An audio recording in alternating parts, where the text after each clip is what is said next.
Assalamualaikum warahmatullahi wabarakatuh. Bersama dengan saya Ustaz Mi di dalam segalanya mudah, di dalam PDPC bersama Ustaz Mi, insya-Allah. Amin ya rabbal alamin. Apa khabar adik? Sihat? Alhamdulillah, syukur kepada Allah Subhanahu wa taala dapat kita hadir lagi sekali di dalam video PDPC Ustaz Mi dalam majlis ilmu, insya-Allah. Mudah-mudahan dengan majlis ilmu ini di mana kita akan mengkaji tentang agama kita, Allah Ta'ala memberikan kefahaman kepada kita tentang agama kita, dan Allah Ta'ala memberikan pahala yang besar kerana ini adalah majlis ilmu. Maka adik-adik, syukurlah pada Allah Subhanahu Wa Ta'ala dan jom kita belajar. Jangan lupa ya, sekarang adik-adik boleh ambil buku teks, dan hari ni Ustaz Mi tak nak buang masa, kita nak cepat aja.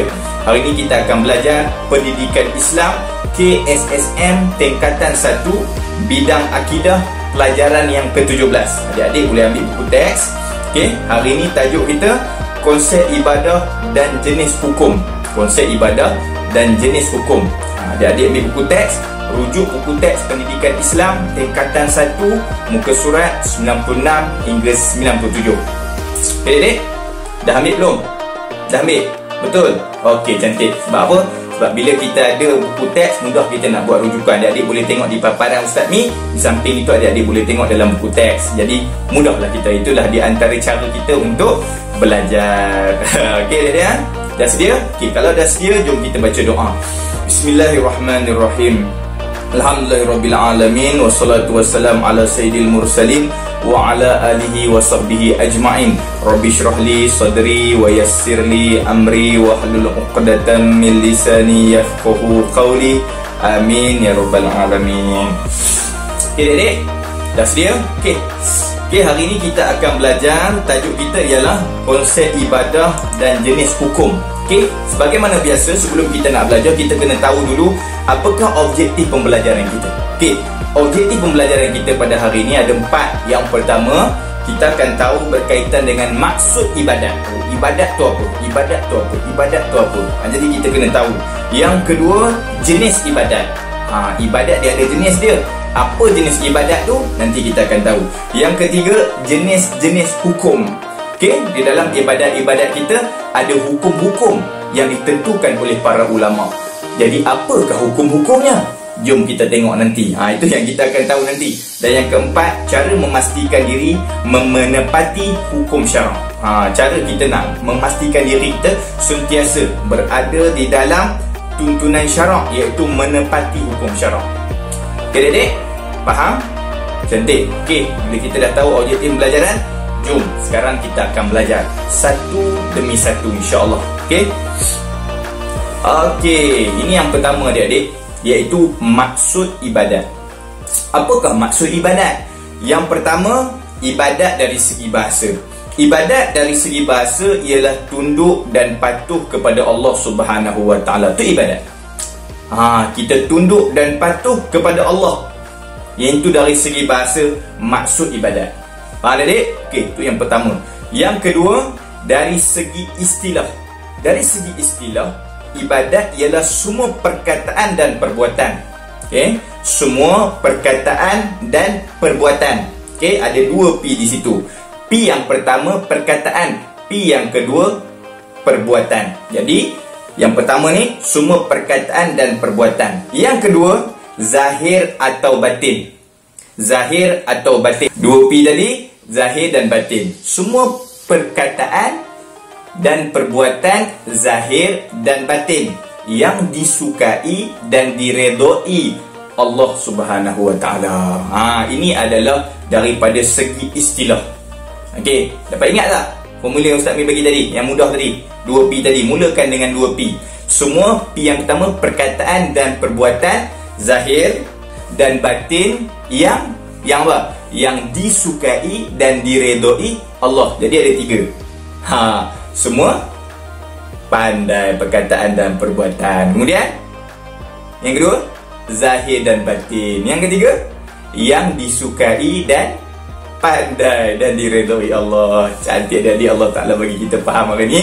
Mudah-mudahan kita dapat ingat dan kita boleh jawab nanti bila exam datang, dan kita dapat amalkan dalam kehidupan kita, insya-Allah. Okey adik, sekarang kita tengok di dalam buku teks dia ada satu part dalam buku teks tu adik-adik baca kan. Dia ada satu part selepas dia nak menceritakan tentang maksud ibadat ni. Dia bagi tahu kepada kita tujuan diciptakan manusia adalah untuk beribadah kepada Allah. Okey, di sini adik-adik, ni satu benda penting dalam kehidupan kita. Kita hidup, kadang-kadang ada orang tak tahu kenapa aku hidup ni. Aku hidup ni kenapa? Dia tak tahu.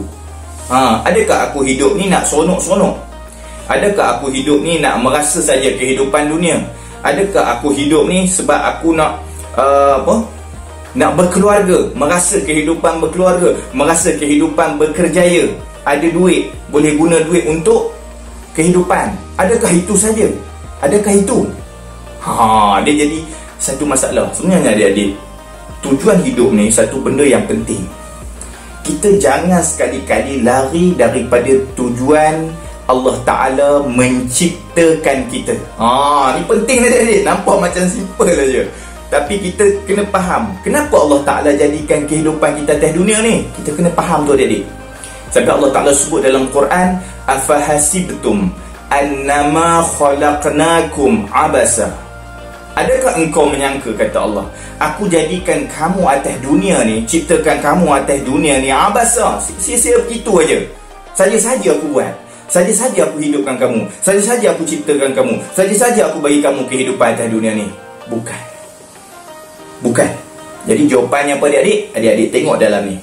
Okey, adik-adik tengok di paparan Ustaz Min ni. Dia bagi tahu apa? Dalam surah Az-Zariyat ayat 56. Ni Allah Ta'ala bagi tahu kenapa Allah Ta'ala ciptakan kita. Wa ma khalaqtul jinna wal insa illa liya'budun. Allahu Akbar. Nampak tak adik-adik? Terjemahan dia. Dan tidaklah aku menjadikan jin dan manusia kecuali. Nampak tu? Allah Ta'ala kata apa? Tidaklah aku menjadikan jin dan manusia. Jin, manusia. Manusia tu kita. Manusia. Jadi, jadinya kita ni, diciptanya kita ni, illa kecuali. Illa kecuali. Maksudnya tak ada sebab lain. Tak ada sebab lain. Untuk beribadah kepadaku, untuk ibadat kepadanya. Allahu Akbar. Itulah tujuan kehidupan kita atas dunia ni. Dan kita perlu jawab di hadapan Allah dengan hidup, dengan umur yang Tuhan bagi. Adakah kita hidup atas dunia ni untuk ibadat pada Allah ataupun sebaliknya? Sebab tu di antara pertanyaan Allah Subhanahu Wa Ta'ala ketika di hari akhirat, tidak akan berganjak kaki sesuatu manusia itu, sesuatu hamba Allah Ta'ala itu, takkan berganjak kecuali ditanya 4. Di antaranya tentang umurmu. Bagaimana engkau habiskan umurmu? Adakah engkau habiskan umurmu untuk melakukan apa tujuan engkau hidup atas dunia ini, iaitu beribadat kepadaku, ataupun sebaliknya, berbuat maksiat, melakukan perkara yang sia-sia? Allah nak jawab apa depan Tuhan? Itu. Sebab tu penting. Sebab tu dalam setiap saat kehidupan kita, jangan sekali-kali kita lari daripada tujuan hidup kita, iaitu ibadat kepada Allah. Sebab tu tajuk ni penting. Nampak macam simple kan? Sebab tu orang kata ibadat ni semayang je Ustaz, ibadat ni puasa je Ustaz, ibadat ni haji je Ustaz, ibadat ni baca Quran je Ustaz. Allahu Akbar. Nampak macam tu kan? Ibadat boring lah Ustaz, takkan baca Quran je sentiasa, takkan nak zikir je sentiasa, takkan subhanallah lah. Boring lah Ustaz. Macam mana ni? Tak best. Kan? Okay. Bila kita faham tajuk ni, baru kita tahu, rupanya ibadat ni banyak. Sukan ibadat. Adik-adik cycling, kan? Naik basikal, ibadat. Adik-adik main badminton, ibadat. Banyak lagi perkara yang tak boring, ibadat. Kan? Berkelah bersama keluarga, sambung silaturahim dengan keluarga, bagi mak ayah seronok, tu ibadat. Nampak adik-adik? Nanti kita tengok. Okey, faham adik-adik ya? Ni, jangan lari ni daripada tujuan hidup kita. Ni, Ustaz ni pesan ni. Okey adik-adik ya? Cantik? Faham? Alhamdulillah. Okey, sekarang kita tengok pula adik-adik seterusnya. Okey, seterusnya ini adik-adik, iaitu kunci ilmu. Ni kat sini dia bagi tahu. Semua perbuatan yang harus, okey, yang diniatkan kerana Allah Subhanahu Wa Ta'ala akan mendapat pahala. Semua perkara yang harus. Banyak perkara yang harus. Contohnya mandi biasa. Mandi kita tu perkara harus. Jadi itu kalau kita niatkan, aku mandi ni kerana Allah, nak bersihkan diri kerana Allah, kan? Mandi biasa. Dia ada mandi harus, ada mandi sunat, ada mandi wajib, kan? Betul tak? Adik-adik belajar tak lagi? Nanti adik-adik akan belajar. Mandi harus tu, mandi biasa.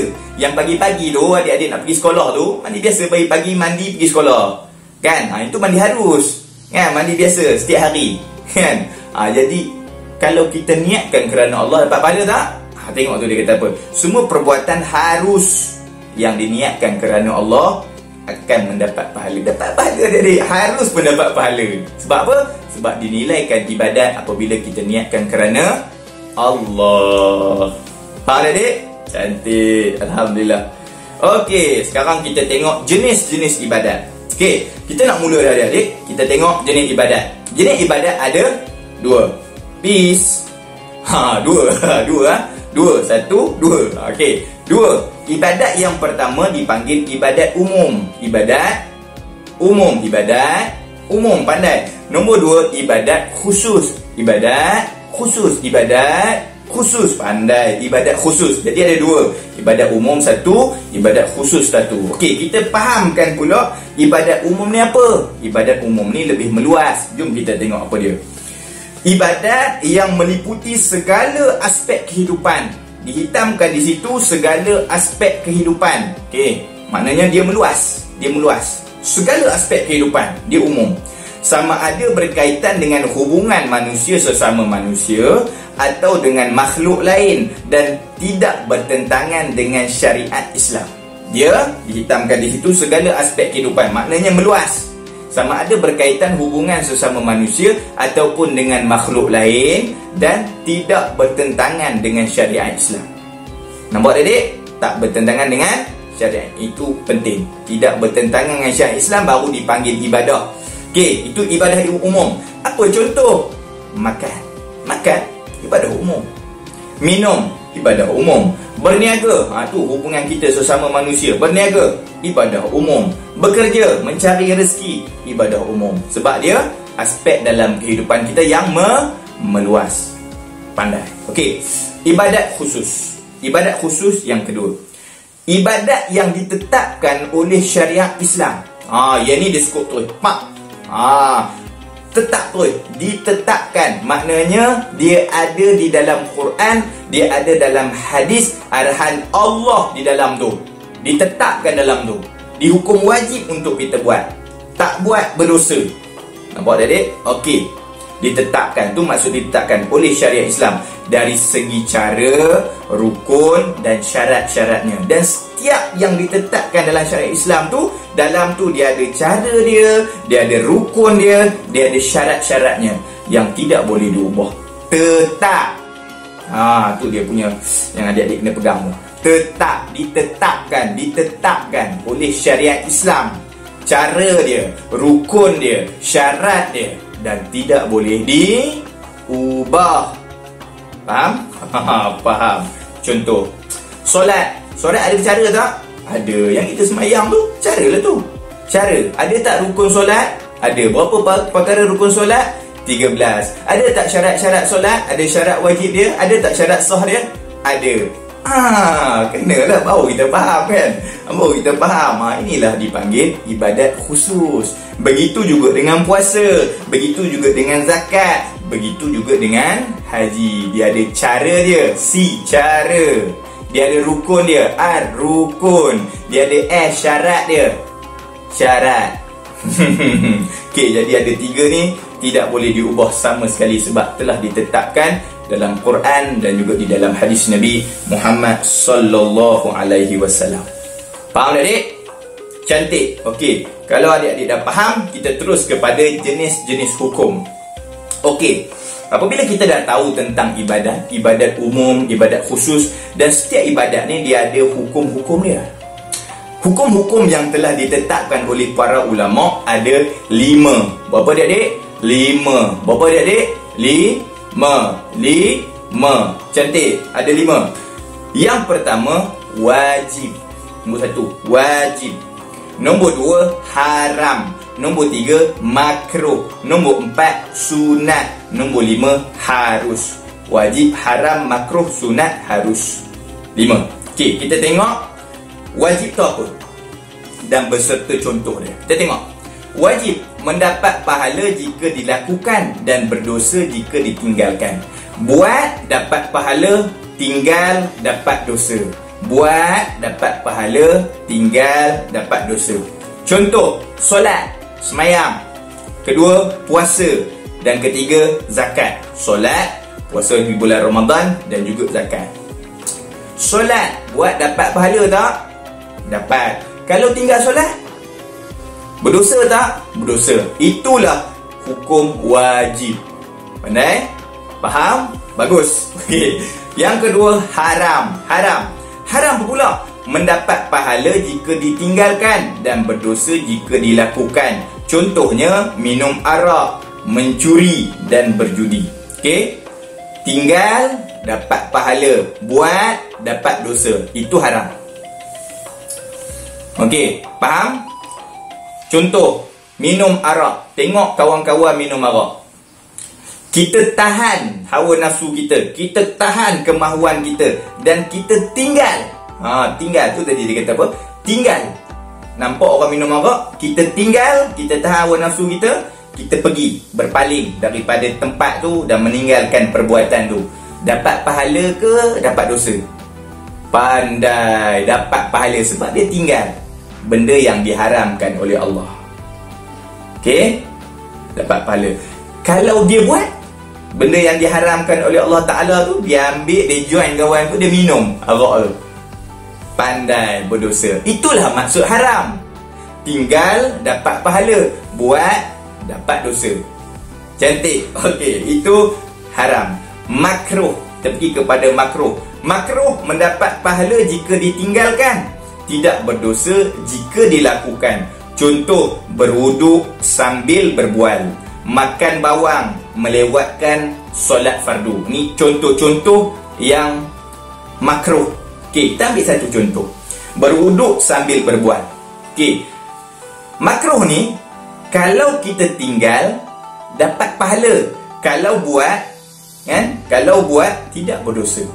Okey, kita tengok kawan kita berbual-bual ketika ambil air semayang, ambil wuduk. Kita tahu hukum ambil wuduk ni, ambil wuduk dan berbual-bual ketika berwuduk ni hukumnya makruh. Jadi kita tahan hawa nafsu kita, kita tak nak buat. Kan? Kawan-kawan tengok sembang kat situ, kita pergi tempat lain dan kita tinggalkan. Kita tinggal tu, berpaling, tinggal. Tinggal tu dapat pahala ke tidak? Dapat pahala sebab tinggal. Tapi kalau adik-adik memilih, best juga kalau sembang sambil ambil wuduk ni kan, kerja sekolah tak siap ke, sembang pasal cikgu ke, sembang pasal kawan-kawan ke, join, sembang-sembang tengah ambil wuduk. Hukum makruh. Apa dia? Kalau sembang join, berdosa tak berdosa? Kalau kita sembang sambil ambil semayang, pandai, tak berdosa. Tapi kalau tinggal dapat pahala tak? Dapat pahala. Jadi nak pilih mana? Nak dapat pahala ke tak nak dapat pahala? Nak dapat pahala. Sebab tu Ustaz suruh kalau ambil semayang jangan sembang, nanti tak dapat pahala walaupun tak berdosa. Okey adik? Faham kan? Bagus. Okey, itu yang ketiga. Yang keempat, sunat. Sunat apa dia? Mendapat pahala jika dilakukan dan tidak berdosa jika ditinggalkan. Buat dapat pahala, tinggal tak berdosa. Contoh, berzikir, membaca Al-Quran, puasa sunat Isnin dan Khamis. Kita ambil contoh puasa sunat Isnin dan Khamis. Okey? Ni dah bulan Rejab kan? Okey, kita digalakkan berpuasa. Sampai hari Isnin, kawan cakap, besok jom kita puasa, besok hari Isnin. Puasa sunat hari Isnin. Kita cakap, kawan kita ajak kita puasa sunat hari Isnin. Okey, kita ada dua pilihan, sama ada nak buat ataupun tak buat. Kalau buat, ni hukum sunat Kalau besoknya kita join dia puasa sunat dengan kawan kita tu, dapat pahala tak dapat pahala? Dapat pahala. Tapi kalau kita memilih, besok aku tak boleh lah, aku penat besok banyak kerja nak buat, aku takut aku lapar, aku tak nak lah puasa sunat besok, Berdosa tak berdosa kalau dia tinggalkan, dia tak nak buat? Tak berdosa pandai. Itu husnah. Buat dapat pahala, tinggal tak berdosa. Faham adik? Faham. Cantik. Alhamdulillah. Yang kelima. Ni Ustaz Migo satu-satu ni. Yang kelima, harus. Harus. Tidak berdosa jika dilakukan atau ditinggalkan. Okay? Tidak berdosa jika dilakukan. Buat tak berdosa, tak buat pun tak berdosa. Seimbang. Kan? Buat tak berdosa, kan? Tak buat pun tak berdosa.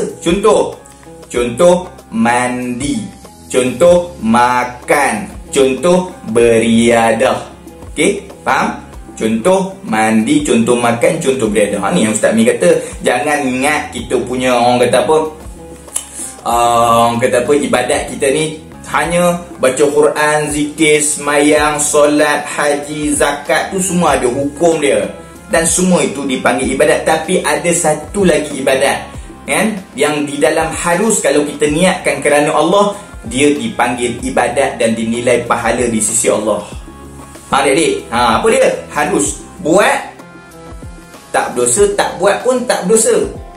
Okey? Walau bagaimanapun, tapi kalau kita niat kerana Allah. Contoh, kita nak main bola dengan kawan-kawan, kan?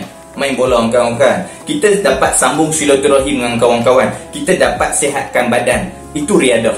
Okey, riadah tu kalau kita niat kerana Allah. Ya Allah, aku niat hari ni nak sihatkan badan aku dengan main bola, dan aku niatkan hari ni untuk sambung silaturahim dengan kawan-kawan aku. Dapat pahala tak dapat pahala? Dapat. Harus kalau kita niatkan kerana Allah, dapat pahala. Tengok spektrum ilmu tadi, kan? Okey, jadi adik-adik fahamlah.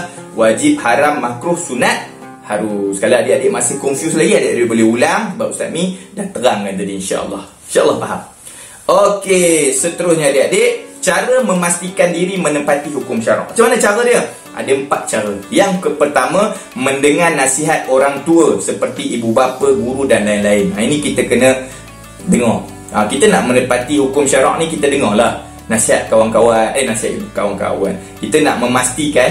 Okey, yang seterusnya adik-adik ialah cara memastikan diri menepati hukum syarak. Ada berapa? Kat situ ada berapa? Ada 4. Okey, yang pertama, mendengar nasihat orang tua seperti ibu bapa, guru dan lain-lain. Jadi nak memastikan diri kita ni menepati hukum syarak, kena banyak dengan nasihat agama, nasihat yang baik daripada orang yang lebih mengetahui daripada kita. Contohnya orang tua, mereka ada pengalaman. Contohnya ibu bapa kita, dah tentu dia ada ilmu tentang agama kita. Contohnya guru-guru kita, ustaz-ustaz kita, kita boleh jadikan mereka sebagai rujukan kita dan mendengar nasihat mereka, insya-Allah. Okey, itu yang pertama. Yang kedua, bergaul dengan rakan yang baik. Bergaul dengan rakan yang baik. Sebab apa? Sebab seseorang itu berdasarkan dengan siapa dia berkawan. Kalau kita kawan dengan kawan yang baik, tentu dia akan menasihati kita, dia akan menegur kita, dia akan membimbing kita, dia akan membawa kita ke arah kebaikan. Jadi semua benda yang disebut kebaikan itu adalah ibadah. Jadi kita dapat pastikan kehidupan kita sentiasa di dalam ibadah kepada Allah bila kita bergaul dengan kawan-kawan kita yang baik. Okey, yang ketiga, mengingati diri untuk sentiasa menjaga maruah, kehormatan diri dan keluarga. Selalu ingat diri kita. Ni orang panggil muhasabah. Muhasabah diri kita balik. Hari ni aku adakah menjadi hamba Allah Ta'ala yang sebenar-benar patuh dan taat kepada Allah dengan melakukan segala perintah Allah dan meninggalkan segala larangan Allah? Ingat diri kita. Dan antara benda yang perlu kita ingat ialah menjaga maruah. Menjaga maruah, kalau perempuan jaga maruah apa? Menutup aurat. Itu ada hukum di dalam Islam. Bagi perempuan yang membuka aurat, hukumnya haram. Itu jelas. Jadi kita kena jaga maruah. Allah Ta'ala datangkan arahan, datangkan perintah bukan untuk Allah, tapi untuk kita, untuk kebaikan kita. Dia yang menciptakan kita dan dia tahu apa yang kita perlukan. Jadi kita follow aja adik-adik. Depan mata kita dah ada Quran, ada hadis, ada nasihat agama, ikut aja. Dengan cara itu kita dapat menjaga maruah diri kita, kehormatan diri kita dan keluarga kita. Selalu ingat benda tu dalam diri kita. Okey adik ya? Faham? Okey, seterusnya, mengingati azab Allah. Ini kalau adik-adik selalu jenis orang yang ingat azab Allah, dia jadi macam para sahabat dulu. Para sahabat bila dapat perintah, dia selalu ingat azab Allah. Dia sangat takut dengan azab Allah. Jadi mereka kan, mereka bila melakukan sesuatu dosa, mereka pasti akan bertaubat pada Allah. Mereka kalau ada satu dosa yang besar, mereka pasti jumpa Nabi Muhammad SAW dan mengaku depan Nabi, wahai Nabi, wahai Rasulullah, aku ada buat dosa besar, tolonglah, tolonglah, kan, tolonglah bagi tahu aku cara macam mana aku nak bersihkan diri aku daripada dosa-dosa besar ni. Sebab aku takut azab aku di hari akhirat. Sebab azab dunia kalau kena takat tu aja, pendek masanya. Tapi kalau hari akhirat selama-lamanya, itu aku takut. Lebih dahsyat dan lebih azab. Okay, dia selalu kita ingat benda ni. Bila kita ingat akan azab Allah, kita takkan buat maksiat, kita takkan buat perkara yang dilarang oleh Allah. Jadi 4 perkara ni cara kita untuk memastikan diri kita menepati hukum syarak. Faham tak, adik? Cantik, alhamdulillah. Okey. Ini di antara cara jugalah untuk memastikan diri kita melakukan apa yang Allah Ta'ala suruh dan meninggalkan apa yang Allah Ta'ala larang. Di dalam spek kunci ilmu, dia ada sebut di situ, setiap perbuatan manusia, sama ada baik atau buruk, akan diberi ganjaran dan balasan yang setimpal. Ingat tu adik-adik, ni yang kita kena ingatkan. Macam azab Allah Ta'ala tadi, kan? Kita kena ingat setiap perbuatan manusia, kita punya perbuatan ni, setiap saat kehidupan kita di dalam dunia ni, baik atau buruk yang kita buat, pasti akan diberi ganjaran dan balasan yang setimpal. Dan yang lebih menakutkan, sekecil-kecil perbuatan itu, baik ataupun buruk, pasti akan dibalas oleh Allah. Itu yang kita takut. Dalilnya kita tengok dalam surah Al-Zalzalah 7 hingga 8. A'udzubillahi minasyaitonir rajim. Faman ya'mal misqala dzarratin khairan yarah wa man ya'mal misqala dzarratin syarran yarah. Artinya, barang siapa yang mengerjakan kebaikan seberat zarah, nescaya dia akan melihat balasannya. Dan barang siapa yang mengerjakan kejahatan sebesar zarah, nescaya dia akan melihat balasannya pula. Allah, takutnya dia-adik. Allah Ta'ala bukan kata sebesar. Kata kalau orang tu buat benda besar, barulah dibalas. Kecil-kecil ni Allah Ta'ala tak balasnya. Dia kecil-kecil Allah Ta'ala maaf aja. Oh tak, bukan macam tu. Bukan macam tu, adik-adik. Adik-adik akan tengok setiap apa yang kita buat, pasti kita akan tengok.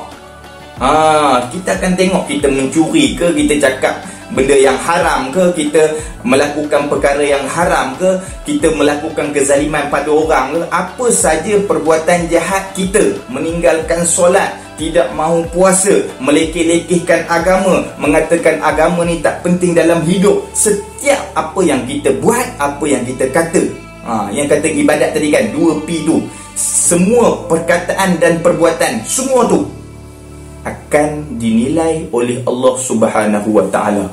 Kalau sebesar zarah kita buat jahat, pasti kita akan dibalas. Kalau sebesar zarah kita buat baik, kita pasti akan dibalas. Allah, muhasabah adik-adik supaya kita menjadi orang yang lebih baik dari semasa ke semasa, insya-Allah. Amin ya rabbal alamin. Alhamdulillah. Okey adik-adik, habislah perjumpaan kita pada kali ini, insya-Allah. Jangan lupa jawab 25 soalan kuis di deskripsi, disediakan khas untuk adik-adik yang Ustaz Mi sayang kerana Allah. Tekan link dan jawab semua soalan. Jangan lupa subscribe channel Ustaz Mi dan sharekan ilmu yang bermanfaat ini kepada rakan-rakan yang lain. Jumpa lagi. Assalamualaikum warahmatullahi wabarakatuh. Jazakumullah khairan.